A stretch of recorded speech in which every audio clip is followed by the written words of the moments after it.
Oui, bonjour. Voilà une courte vidéo pour expliquer un peu le fonctionnement de cet incubateur d'une capacité de 110 œufs. Donc là, il s'agit d'une alimentation industrielle 220 12 volts. Donc son rôle, c'est de prendre à la prise là une tension de 220 volts et là ressortir à travers cette fiche mâle une tension de 12 volts. Désolé si les mains sont sales, je viens à peine de la finir. Donc là, nous avons un thermohygromètre qui fonctionne à pile. Donc son rôle, c'est d'afficher en gros caractère là le taux d'humidité dans l'incubateur et en petit caractère au-dessus ici avec CO. Derrière 31,3 degrés Celsius, le taux de température dans l'incubateur. Donc que la machine soit allumée ou pas, elle va afficher la valeur de l'humidité et de la température. Donc là, nous avons le contrôleur. C'est ce contrôleur-ci qui gère le contrôle du déclenchement du chauffage et de l'arrêt du chauffage. Donc voilà le cadre d'alimentation. Voici ça. Ce cadre qui permet d'alimenter.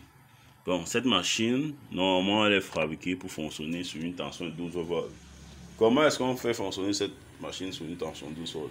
Il suffit simplement de dévisser ce câble, de connecter un système solaire ou bien une batterie déjà rechargée et de connecter cela à cette fiche femelle.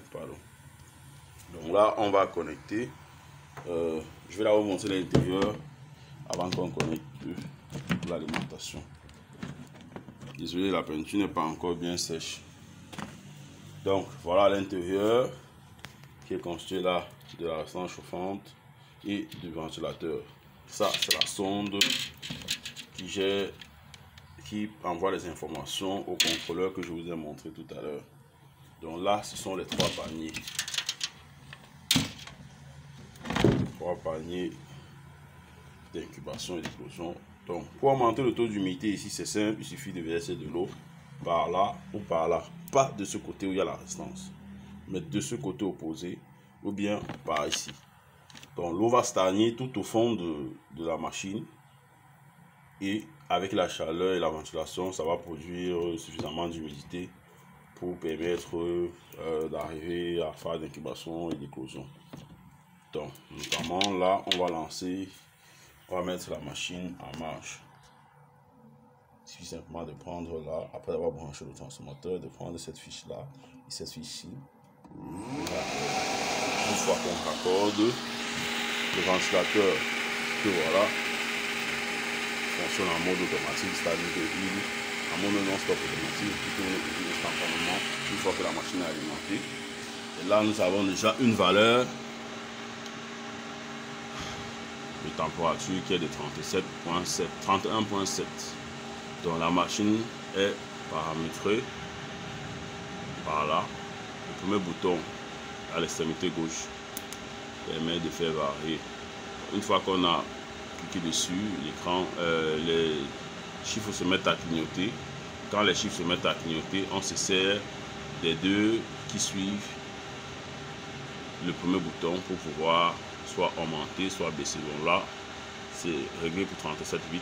Je peux augmenter 37,9, 38, ou bien redescendre 37,9, 37,8, 37,7. Là, j'ai remis à 37,8. Une fois qu'on a fini, on valide là-dessus. Donc, c'est aussi simple que ça pour l'utilisation.